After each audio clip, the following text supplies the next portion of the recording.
Hello, my beautiful Cinnabar mouse, or any kind of moth you'd like to be. Welcome to the Writer's Triangle, or podcast about publishing and all things books. And today I am with the author Chad Musick, and who also happens to be my husband. I know Rasta usually does the interviews. I was like, wait a minute, this is my third book with my beautiful husband, and I wanted to do the interview. So I am, because I'm the boss and I can. How many books have you done with your average-looking husband? With what? With your average husband. I'm sorry, I only do amazing. I don't do average. Okay. Yeah, so you're the only one I have. My one and only, my true love, my greatest adventure has been being married to you. See, that's like a really dicey compliment, isn't it? Especially, I'm thinking like an adventure novel. Like, I don't think our life has been an adventure novel. No, but it has been my greatest adventure. No, it's got like, volcanoes. We've traveled the world together. That's what I'm saying. It's got like erupting volcanoes and that kind of thing. It's just and we're like very calm. We're like a quarter of a century into this gig, so I hope it's my greatest adventure. Yeah. I hope it's the funnest thing I'm doing is being married with you. So, okay, this is your third book. So your first book is Not My Ruckus, which just traumatized the world, and then From the Lighthouse, which confused the world. Yeah. And now you have Imaginary Friends. What are you going to do to the world with this book? I'm hoping to delight the world. Awesome. Yeah. I'm hoping that as much as people were just like sobbing in grief after Not My Ruckus, they were like, why did you do that to me? Yeah. That at the end of Imaginary Friends, that they're crying and they're going, thank you for doing that to me. So you still want to make them cry. But happy tears. Yeah, I think so. There are also some really sad parts in Imaginary Friends. I think Imaginary Friends, for me at least, I had the whole gamut of emotions. Yeah, I'm not sure that I could write a book without sad moments. Why not? Well, I think the type of book that I would write to try and not have sad moments would be a technical book, and sometimes I'd have to discuss... No, there would be tears. Yeah, exactly. There would be tears. That would just be a horror book for me. So your expertise, you're a mathematician, so you'd be writing a technical math book or a technical data book, and I'm not gifted in either areas. So I think you'd be a very gifted technical writer. I just think for me to try and read it, it would be very challenging for me to be able to get with it. Yeah. I don't find that with your fiction. I really enjoy your fiction, which is why I publish it. Yes. And I am cold-blooded enough to tell Chad no if I didn't like the book, which is something that makes you very nervous about giving me your books to read. I do have one book that's been trunked, as they say, because you're like, no, this book, nobody's going to understand it. There's not going to be an audience for this one. How does it feel to have a wife that owns a publishing company but not being guaranteed that your books will be published? I mean, I get a better response rate, I think, than most authors and agents. So I don't deal with the ghosting problem. Yeah, not at all. And I get feedback on what would I have to do to get this one published, because I really care about this one. Yeah. And then you had a book that you started, and I sat down at your desk and I started to read it, and I got smacked away. You didn't smack me. I like to say I got my hand smacked when I do something that you don't like, but you've never struck me. Thank you for clarifying that. Pow! How dare you read that? Yeah. So I have things in the works that I don't know when I'll finish them. And when I finish them, I don't know if they'll be for a general audience. So you do write books just for you? I do write books just for me, yeah. That's nice. With this being your third book, is it less exciting or more exciting with the launch? I think it is both. I think in terms of being realistic, it's more exciting. Like if I had known what I know now, this is my most exciting one. I think like anything, my first one, I thought, I'm going to sell 1 million copies of this. Yeah. And so that was exciting to know I was going to sell 1 million copies. Like going and buying a lottery ticket, knowing you're going to win. Yeah. Now I'm a bit more realistic about it. I know how many copies are likely to be sold, like in like very good sales or average sales. So it's still exciting to get the story out there because it's a story that I really think will resonate with people and that I think many more people will like and enjoy. I think the point of view in Not My Ruckus was a lot of people thought it was claustrophobic, like super, super close into the main character's head. Mm-hmm. And this one is the first book that I'm publishing that has a third-person narrator. It is. And anybody who follows the press knows I really love multiple perspectives, because a lot of our books have multiple points of view. Yeah. I don't think that Imaginary Friends for me feels like multiple points of view. I do think that there are two distinct storylines that merge. Yeah, I think there's two big storylines that merge, and then there's a third one that kind of ties them together, and then there's the overall plot. So share a little bit of the premise of the book. So the premise of the book is that there's different powers in the world that can do things. Like one of the first powers, this one I think will be people going, huh, even people who read it going, huh, I hadn't thought about that, is that Santa Claus is real. Yeah. And lives at the North Pole. Yeah. So Santa Claus is not part of this book. At all. But, and it's not a Christmas book. And it has nothing to do with Christmas. So I found that to be the most interesting thing for you to pick. Like, bizarre. Like, why are you picking Santa? Okay. I think having Mary Queen of Scots be real is more interesting than, like, in the book is more interesting. But I don't want to say how, so I see why you didn't pick that. Yeah. Because that's kind of a spoiler if I say. Yeah. So at the South Pole lives Sandra. There's what? At the South Pole is Sandra. Yeah. Who makes deliveries of non-Christmas things. And so the book starts off with Sandra making a delivery of doors that lead into the library. And so the library has the librarian who's also another power. So powers isn't necessarily immortals. It's just kind of like supernaturalish things that go on. And it's written in the style of magical realism. I think I've done a lot of thinking about, like, what's the difference between fantasy and magical realism and such. And I think fantasy and speculative fiction is a lot about what if.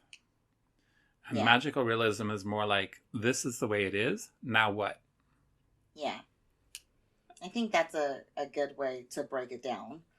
And for me with the book, I really enjoy that type of writing, and I do read those types of books for fun. And every time I buy a book, including yours, I ask myself, would I read this book for fun? And I would actually pick up Imaginary Friends for fun. Not My Ruckus, I wouldn't read it for fun, but I felt like it was an important book to have out in the world. I felt like the topic of it was very topical and important, and to get people to think about things differently. Yeah. I think when I was younger, I would have read it because it's trauma filled. And now, as I get older, I find that my enjoyment of reading trauma filled books has lessened. And then From the Lighthouse, I was completely unfamiliar, and this might make everybody think I'm completely uncouth, but I had no idea what a Fisher King story was.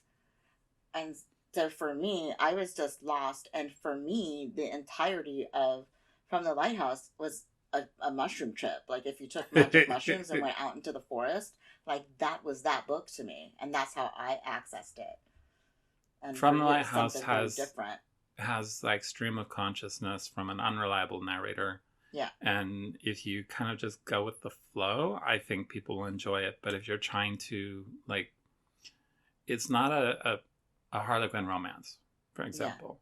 Yeah, and I say that because Harlequin has perfected a formula to get people to read them, and it's very tightly plotted, and you can predict, like, which page number the first kiss is going to be on, because you've got a structure and you fill in the details. Yeah. And From the Lighthouse doesn't have a lot of structure. There are no guardrails in From the Lighthouse. You have to go into that book. I feel like a confident reader who trusts themselves to interpret literature. Yeah. That they're going to feel really comfortable in that book, and people who want the book to be more reliable and providing the structure and the trustworthiness for them are going to be uncomfortable reading From the Lighthouse. Yeah, so From the Lighthouse, I said, what if I tell the hero's journey, but the hero is the dragon? Yeah. And usually in the hero's journey, the dragon is the kind of ultimate test and the villain. Yeah, I think it's very much an anti-hero from Lighthouse. I think Not is very much an anti-hero. Yeah, following an anti-hero's quest. And so that was written almost to see if I could do it, because it's weird. Like, it's first person, it's present tense, and I'm proud of what came out. Mm-hmm. I don't think it's gimmicky, but it's an uncomfortable way to start if you're expecting a story to be told to you for fun. And so Well, and imaginary friends. the literary reviewers, like Bluehost and them, and Kirkus really, really enjoy it. Yeah. Because it's very high-minded, though. It is very high-minded. It takes itself very seriously. It does. With the most ridiculous of circumstances. Yes. And I found that to be very enjoyable. And Imaginary Friends, I set out to tell a story that was fun and funny. It still has your trademark trauma. It's yeah. still very... I find all of your books to be a very cathartic read for me. Yes. In terms of, like... But I also feel very seen, heard, and validated. And I feel like I can always identify with something in the books. Mm-hmm. And so I feel really connected in them. And you're not writing them for me. Because that isn't what I would ask you to write. You know the book that you owe me. I know the book that you want me to write. And I don't think I'm going to write that book. I know. You're never going to write it, and you should. So just so y'all know, about 18 years ago, Chad wrote 5 pages of a novel that I absolutely loved and has not written a single word since in that book. And so I'm just like, true. Now that you're writing again, let's go. It's a great concept. And the concept of the book is dark. It's really dark. There's a baby that hasn't been baptized that dies, and God and the devil are talking about whether or not it should go to hell. And I loved it. And it was very much based in the Catholic view that if you die before you're baptized, you go to hell. And if you're Catholic and you don't understand it that way, I would say very much in my grandmother's Catholicism. Yeah. That's something my grandmother really believed. And we were spending a lot of time with my grandmother at the time that you wrote that. Yes. So it was really well written, and it was so good and so clever. And I find that all of your books have that feeling of cleverness to it. And I think for some people, reading a book where the author knows that they're clever and is enjoying that, I think can be challenging. And I think that in Imaginary Friends, that's less evident. I feel like Not is the height of you enjoying your cleverness. Yeah. Imaginary Friends, the basic premise is that these 2 teenagers, their imaginary friends are very much real to them. Mm-hmm. And physical. And they are, in fact, physical, but they're also, like, real and alive. And they go into the library together to, like, get some promises fulfilled that the librarian has made to them. And they end up stuck and have to kind of work their way out of the library. Yeah, and I think it's a really fun romp through history, but not in a... It's really cool that it goes through history without being historical, if that makes sense. Like, there are historical figures in it, but you're not transported to the time that they were alive. Well, and there's no guarantee that they're accurate, because what it is that they are the historical figures as regarded by various writers. Yeah. Because it is very much based in what has been written about people in terms of who they were. Right. Like, as a kind of non-spoiler, and it'll make sense when you get to it, in that world, Cleopatra is black. And historically, there has been, like, debate among scholars, and I think the general consensus is that Cleopatra was Greek, but there's not total consensus even in the scholarly world. Yeah. But rather than diving into all that and saying I'm going to get the history right, I got, okay, if I just pick some writers and what do they say about it, and I write it from that perspective, knowing that this is a library, and so things are as they are written down. Yeah. So whether they're true or false in the outside world doesn't matter, because in the library, this is how they're written down. So how does it feel to have... So we have a PR list at the press. Yeah. To have your book be the number one, have Imaginary Friends, just based on the premise, be the number one requested book on our PR list. I feel like I wrote a good title and a good blurb. Yeah, I feel like you did a really great synopsis. And I feel like I did a great synopsis of that synopsis. Yeah. Because what our PR list gets is they get the synopsis of the synopsis written by me, and they get to choose. So at the beginning of, actually at the midpoint, because I'm about to send them out for the 2024 calendar. Around August of every year, our entire PR list gets our catalog, and it's they get like a 5 or 6 line snippet of Yeah. the book describing the book, and everybody was like, "Yes, that book." And I was really surprised that there are fans of you that are on this journey with you that are completely digging the journey. They're completely into what you're doing, and they love that every book is going to be something completely different and a new facet of you with that same level of flow and texture that you have in your writing. How does that feel for you, for the ones that are on the ride? What do you think about it? That's exciting because when I sit down to write a book, the first thing I figure out is what is the voice of the book going to be? Mm-hmm. Like, Not My Ruckus, it's a 14-year-old girl in her head. That's the voice of the book. And some of the comments on that are like, I'm not sure I believe that a man wrote this because this is how I thought as a 14-year-old girl. And I'm like, all right, Yeah. I got that. With this one, it was, what would this fictional character, what would the voice in their head be, and how would they tell a story? So when I say it's a third person narrator, there's like different ways to do it, and there's the omniscient narrator and stuff. I have a third person narrator who sees all the story but is a minor part of the story. Yeah. And has very much opinions about things that are happening.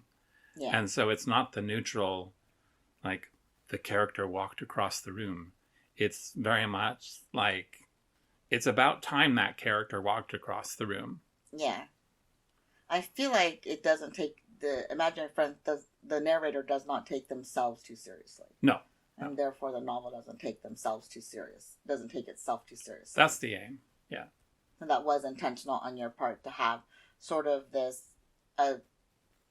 for me it felt like I had permission to think whatever I thought. Like yes. There wasn't any sort of holding my head in a particular direction and saying go that way. I don't believe, at my heart, I don't believe that there's anything such as a reliable narrator where you can always trust what they say. And so I write my narrators that you don't have to trust what they can say. You can read between the lines. You can just totally trust them. You can think that they're lying about things to make themselves look better or worse. And I play with this idea in a way that I hope is fun for the audience, that I hope I'm playing with the readers rather than playing in front of the readers at their expense. Yeah, I think you definitely are. This is a really fun book. And something that I noticed in all of your books is that there is always LGBTQI plus representation in your books. Yes. Is that intentional? Yes, that's intentional. Why do you think that that's the way to go? I think that it's not realistic to leave it out.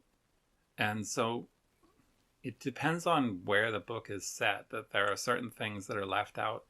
And if they're left out, then it's usually a very exclusionary thing. Like one of the things about Not My Ruckus is that all of the main characters are white. Yes. And it's because of the time and the place and the isolation. So it's not a full world. It's a very limited perspective. But it opens with 2 female characters kissing. Yeah.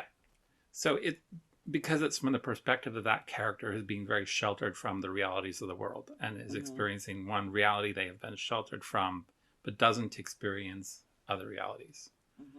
I try to write in a way that is real.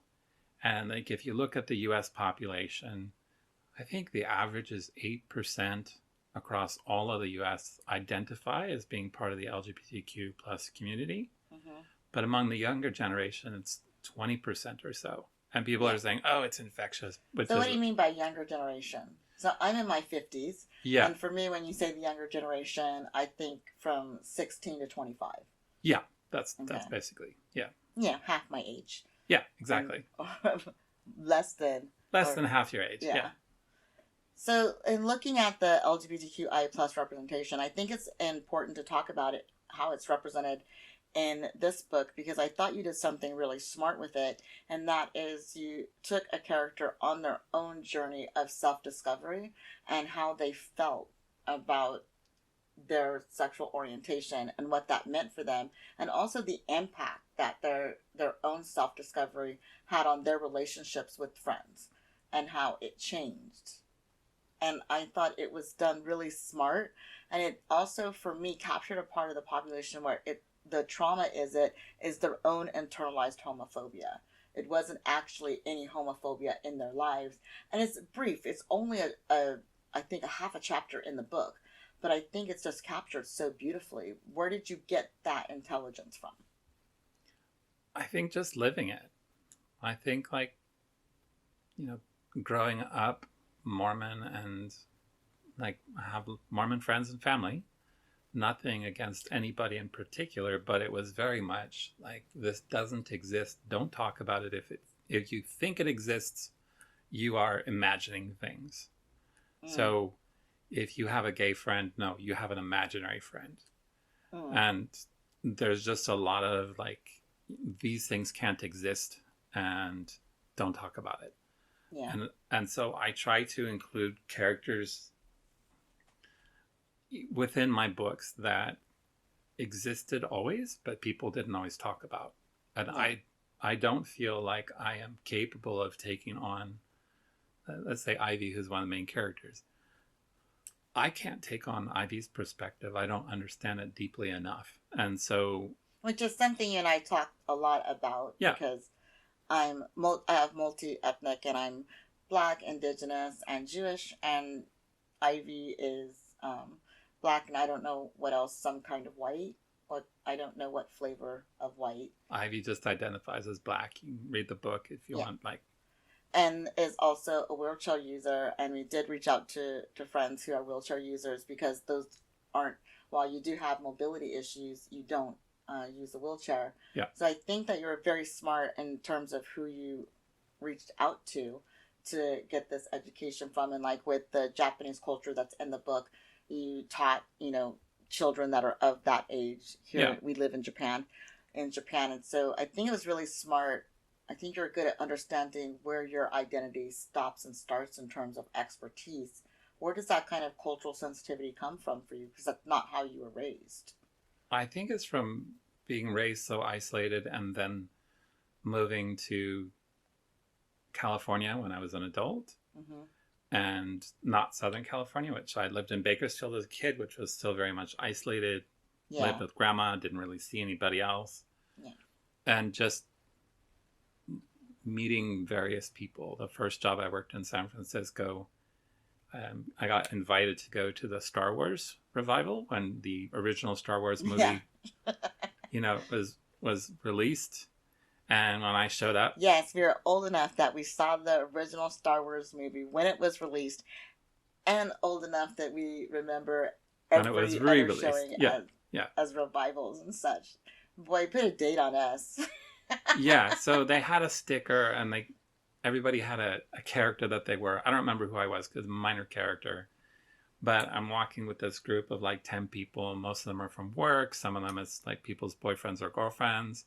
And then they start chanting, "We're here. We're queer. We're walking down the street. We're here. We're queer. We're going up the escalator." And I'm like, okay. At that time I was like, that's not quite me, but I know these people, and these people are my friends, and I have a lot of fun. And this was the same group that, we went out to Marin Brewing Company, which I don't know if it's still a restaurant, but it was a restaurant. Yeah. And somebody was like making comments about one of the system administrators because it was a tech company. And people were like, "Are you going to say anything?" And he said, "I'm a 300-pound bear with 10 of my friends here. Yeah. They're talking because they are too afraid to do anything else." And this kind of feeling of safety from community, from having a diverse community with gay people, with straight people, with people who declined to identify as either, made me feel like, okay, this is a full and rich world in which, like, the characters that aren't the main characters of the book, I want people to feel like they still have a life. Like they're not just there to make a plot point. Yeah, I felt like every character was very intentional. I didn't feel like there were any filler characters. Yeah. and I think that that's really well done. And I think that in all of your books there is a message where the characters from I feel like all of your characters are looking for their place in the world. Is that a, a theme that you feel is through all of your books, or is that just my perception and the way the books land on me? I think that there's only a few stories to be told. And, you know, a lot of kind of scholars of literature will talk about this. There's, you know, a stranger comes to town or somebody leaves their hometown. Yeah. And mine are generally in the somebody leaves their comfort zone. They don't necessarily leave their hometown literally. In two of them they do, and one of them they don't. But so it is like a journey book. And I think that tends to have a certain structure. And I like that structure, and I like exploring what can be done within that structure. I know that all of the books are related through the tarot, but in looking at the books, if I didn't know that, I can't see it. So how is that working for you, that all of these books are related through the tarot? Okay, so they're not all related through the tarot. Okay. From the Lighthouse focuses a lot on tarot because that's how not the main character understands things, is through that lens of magic. Yeah. They all occur in the same universe, at least in my head. So, okay, and I thought the universe was based on the tarot, so I got that a little bit wrong. So bad wife. So I'll let the author tell you how they're related. So in my head, you know, this Not My Ruckus is set in the 1980s in Texas. It's, except for like a few points, it's super realistic. I did a lot of research, like who won what baseball game on what day of the week in 1981, and how did people feel about Reagan's election, and what did they actually say? I feel like that's in the same world as Santa Claus is real, and there's this little dragon who has beef with Santa Claus and wants to go to blows with Santa Claus. But you can read that story in our anthology, and I think we might be reprinting that in... It's coming, they could go check out Cinnabar Moth Literary Collections, the Mazine. That book, the story was republished again as sort of the lead up, as sort of a companion and way to also cross promote your back catalog while promoting your new book. Yeah, so in From the Lighthouse, there's dragons and there's fairies and there's a lot of powers in that way. And in Imaginary Friends, the powers are librarians and lawyers and massage therapists and I think written in terms of like the power structure is really YA friendly, so it's not technical lawyers and technical librarians. It's very much a YA book in terms of access for reading level and such. It is, yeah. It's an imaginary friend telling a story to other young people. Yes, it does have a very youthful feel. I didn't feel that From the Lighthouse had a youthful feel. No. And I felt like Not My Ruckus had a youthful feel that was completely inappropriate for youth. Because of what was happening in it. That was very much an adult book. Yeah, which took me a while to understand, because I had beta readers and I had critiquing partners, and I said, I'm writing this YA book, and all of them said, this is not a YA book. You're not. Yeah, and I said it to you. It was a whole discussion. Yeah. But this one really is a YA, maybe even middle grade, if advanced middle grade readers might really enjoy it, YA. But it's also got kind of the jokes for adults, which doesn't mean 30 jokes. It just means jokes that, if you aren't a certain age, you're going to miss it because you don't have the context, but you won't feel like you're missing it. It's not. Do you feel like those are like Easter eggs? I feel like Mary Queen of Scots is an Easter egg now. I think I've made it an Easter egg by mentioning it and not detailing it. It's a snapshot moment in the book that's just hilarious. All the beta readers thought it was a hilarious moment as well. And when y'all read it and get to that part, you're going to be like, yes, Christopher, nice one. But I guess you should maybe be saying, yes, Chad, nice one, because I didn't write it. But I'm the one who highlighted it. So. Yes. Do you feel like it's saying that they're inside jokes, they feel like Easter eggs to you? I think so, yeah. I think they're there for people who see them to enjoy, but they're not critical to the plot. You're not missing anything if you don't see them. And the ones that are critical to the plot are not, you can't miss them. You might not know the reference, but you don't have to know the reference to enjoy it. I think that there is a sort of continuity in your writing in terms of it just being really tightly written. I think you're a very tightly written author. In this book, did it feel freer for you in terms of the writing style?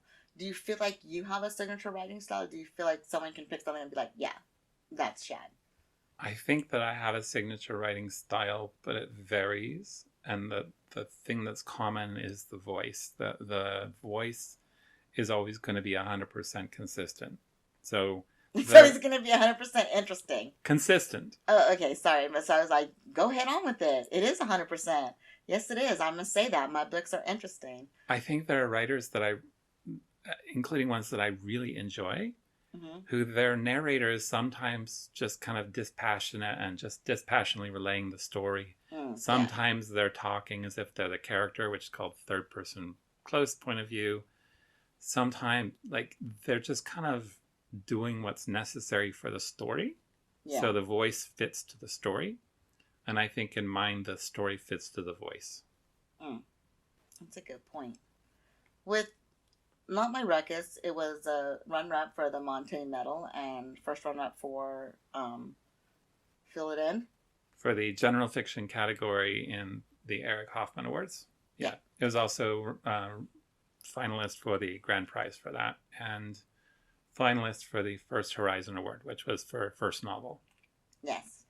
And From the Lighthouse is still in the awards process, which I think is a complete trip, because it was published in February of 2022, and here we are, May of 2023, and all of the awards that it was submitted to have not announced yet, so we don't know where that's at with awards.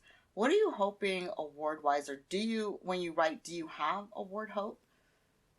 I don't think I have award hope. I have reader hope. Okay. I hope the readers pick it up and enjoy it, and I hope that it gets into the right hands. Like, if you told me 10,000 people are going to read your book, I'd be like, awesome. My wife owns the press. This is going to be great. Make some good money.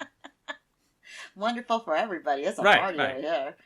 But if you told me, okay, like, money aside, do you want 10,000 people to read it who are just like, oh, interesting book?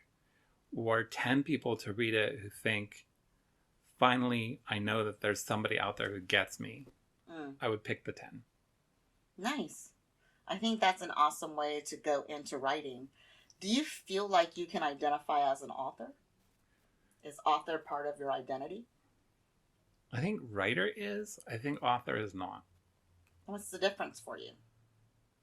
I think people should say whatever they want. Like, if you've written something and you want to be an author, you're an author. Yeah. I think for me that to be an author would require more discipline on my part. Would require kind of sitting down at least several times a week, or at least on a schedule, and being able to say, right, I'm writing this book. A year from now, the book will be written. And, you know, some authors, I think it's a year, some are 10 years. We have authors who it took them 10 years to write the novel that we published.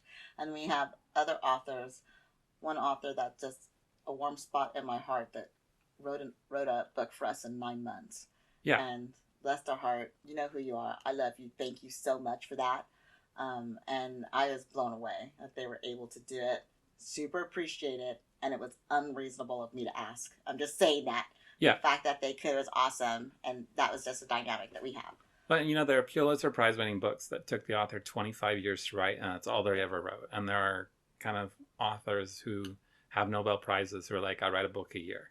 Yeah. So I don't have any feelings about how long people should take, but I know that I don't know how long I take, because when it stops being fun and interesting, sometimes I just put it down and go, that one's not getting finished. Yeah, because in 2023, we're having conversations about whether or not you wanted to be on the 2025-2026 schedule, if I needed to save a month for you. And that's really tricky for us, because I have to put you on the schedule having never read a word that you've written. Yeah. And then if I don't like it, I have to have a book in reserve. But I always have to have books in reserves in case, you know, authors can't meet their commitment. But it is a little bit trickier when you're married to the author and be like, come on now. And so we've learned that I can't be waiting for a book for you. Yeah. That it's better for you to just write a book and then do it rather than me saving a spot. Because I get a little, where's my pages? Where are my pages? Yeah, and Imaginary Friends was finished 4 or 5 years ago. I think it's... Yeah. I've reread it before it was published, so I think it still holds up. But you'll see a few things in there that you're like, wait a minute, this thing happened years ago. Is that what's being referenced? Then yeah, probably. It was probably current at the time that I wrote it. Was the process different? So we didn't publish your books in the order that you wrote them. No. How has your process changed? Do you feel like you've matured? Do you feel like you've come more into yourself? Has it changed? No, I feel way less mature. I feel like when I started writing, I was working at an editing and translation company. Yeah. So I was working on writing all day, every day. And now I'm working back in tech. So I'm not working on writing all day, every day. Yeah. And that has affected kind of the diligence with which I write, because I don't get up every day and get into a mood of, okay, today I'm going to correct 50 pages of technical material. Yeah. And then I'm going to write as a palate cleanser this fiction. So, are you able to enjoy writing more now that you're not a technical editor? I think I do enjoy it more, but it doesn't provide the relief because I don't have the stress of so much technical stuff. And do you have, of your 3 novels that have been released, or any of your works that haven't been released, do you have a favorite? Does your favorite change based on mood, or do you have just one that you're the most proud of, or the one that you love the most? I think Not My Ruckus is the most personal for me.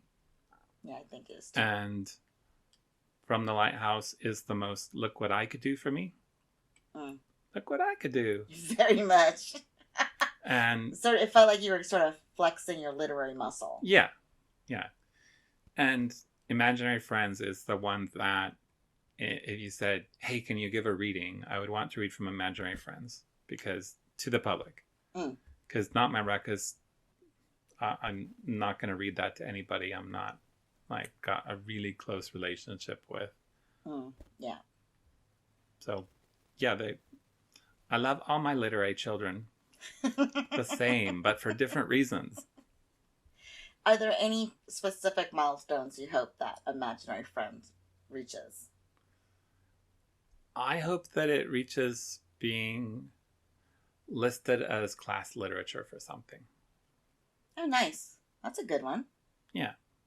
Are you looking at it are you wanting it on a summer reading list? Or are you wanting it to be what a literary professor assigns as part of reading for a college level class? Well, I'm happy with either one. You just want someone in official capacity. Yeah. We've achieved that with some of our other books. Yeah, we haven't. We haven't. Actually, Not My Ruckus did make it to a college reading list. Yeah. From the Lighthouse, I would have to look at my notes. I feel so bad. I wouldn't feel bad if I was just your publisher and I didn't have all of your stats in front of me. Yeah. I feel really bad as your wife. I don't know these off the top of my head. But this is it's job. It's not like a job. It is a job. And I have other books I'm thinking of. Yes. And I find that I'm more focused on books that are coming. Yes. The books that are being launched, because it's more active, and the books that I have to read. Because my TBR list is out of control right now. And I'm thinking more on those books than I am on your other 2 books. Well, it's coming up May, and you asked me in August. You're like, I need the final manuscript. Do you have it? Yes. I'm like, yes, I do. Are you sure? Yeah, it's a process getting the books from you. Yes. Because you tell me no. And my other authors just hide from me. So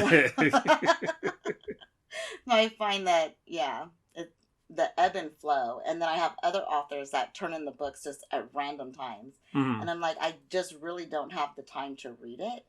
And so the due date of a book is the time I have scheduled to read your book and prioritize your book. If you send it to me 3 months in advance to just get it out of your life and move on, awesome. I love that. Just know I'm not going to read it. Yeah. Until the day that I've scheduled to read it. Because my reading schedule is tight. It is. Sometimes I'll ask you, hey, can you read something? You're like, is it a book? Yeah. Is it finished? What do you want me to read? How many pages is it? I ask you, is it a book? Is it a scene? What are you wanting me to read? because my reading time. No, it's just an email. Can you read an email? Yes. I'm like, oh yeah, sure, no problem. So looking at the writing process and owning yourself as a writer and saying, yes, I write for a living. Do you tell people about your books? I do tell people about my books. Yeah. What do you tell them? I tell them don't read it.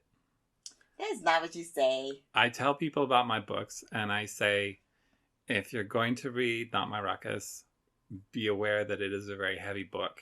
Don't go into it and read it because you're my friend. Go read it if it interests you.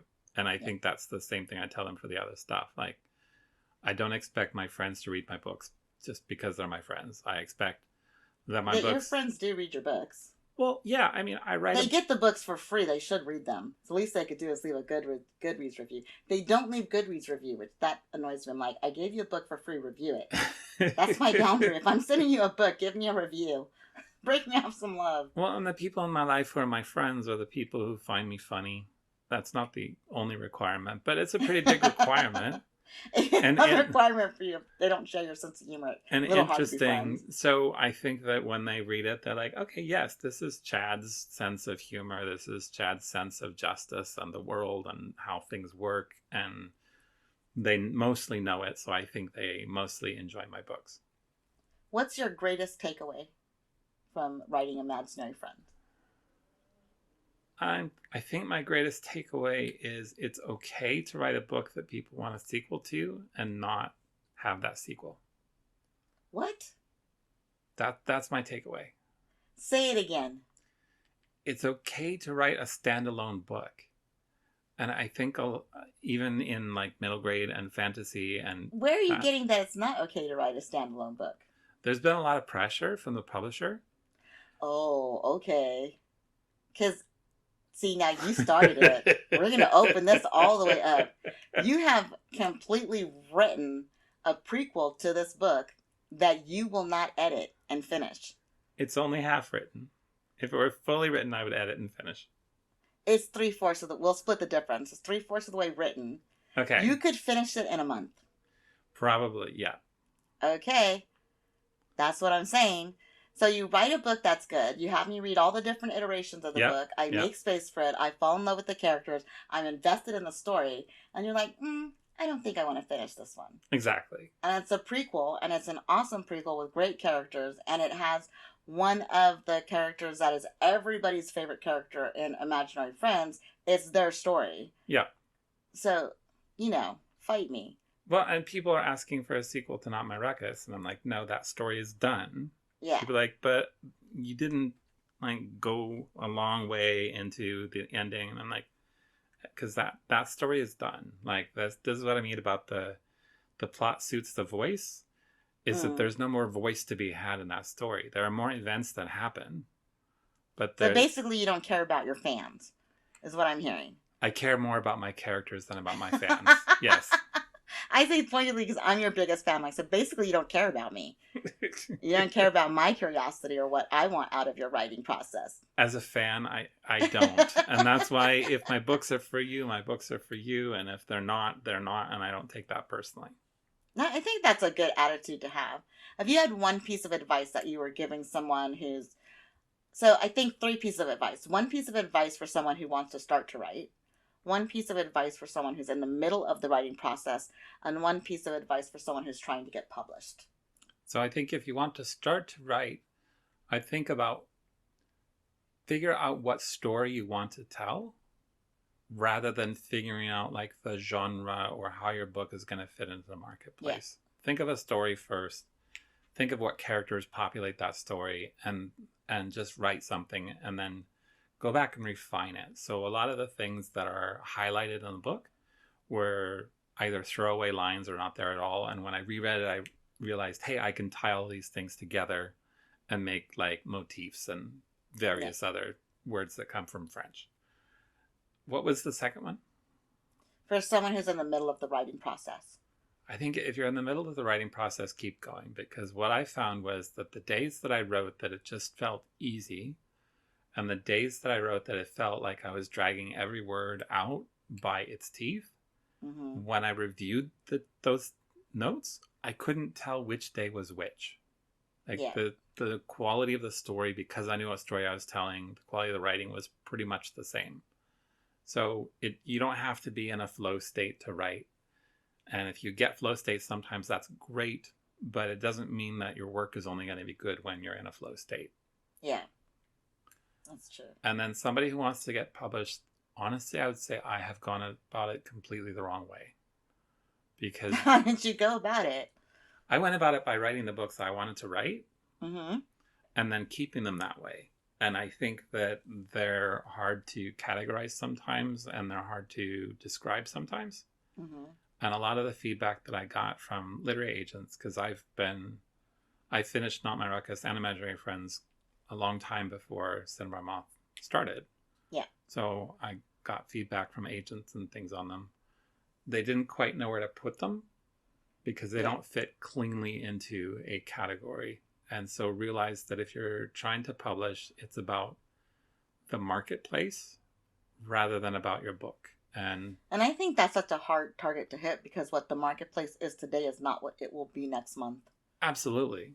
Like right now, I think you can get books about zombies published, but 3 years ago, nobody could get a zombie book published. And it's probably going to be, We have a zombie book. Yeah, we do. Yeah. And like so, Cannibal's Guide to Fasting is a zombie book. yeah, so I think that, hold on to your book. If it's good, keep it going. Some people get their, get a few books published and then get their first one that they loved published. Some people, it takes a while. Yeah, and I think something that was hard for you is that even though I'm the owner of the press, I did not take your books as they were.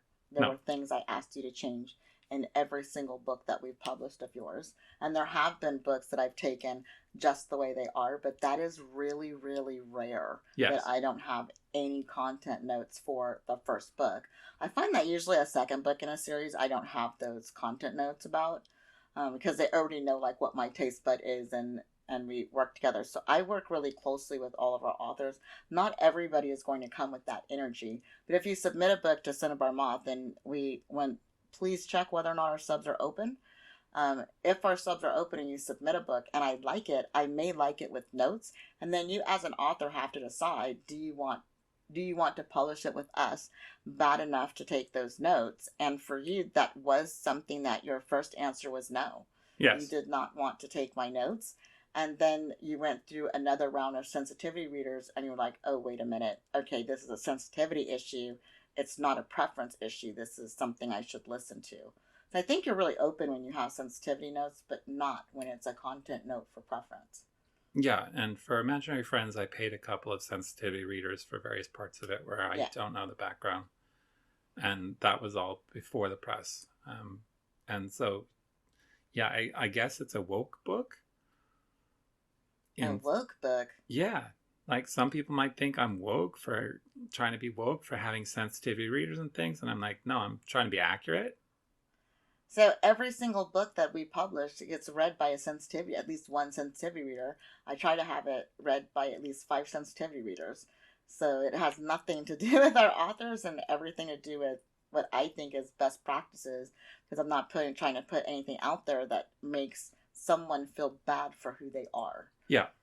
Things that we can't help about our identity. So I think with that, I don't tolerate that kind of bullying language at all. Unlike, I'm doing what I'm doing because it makes it makes my day, makes me have more good days than bad, and toots my horn. Yes. And that's the level of gravitas I roll with. So I think that just comes with the way I was born.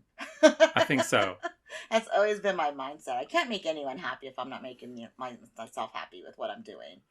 And that would be my advice to authors, is please yourself first. And I've had authors that say, no, thank you, and don't publish with us. And I completely respect that. I think that that's something that they have to take into consideration. Yes. Do you find that you are happy with the publishing process, or are there things in the process that still grate your nerves now that you're 3 books into it? I think most of it is really good. I think the first bit is just hard.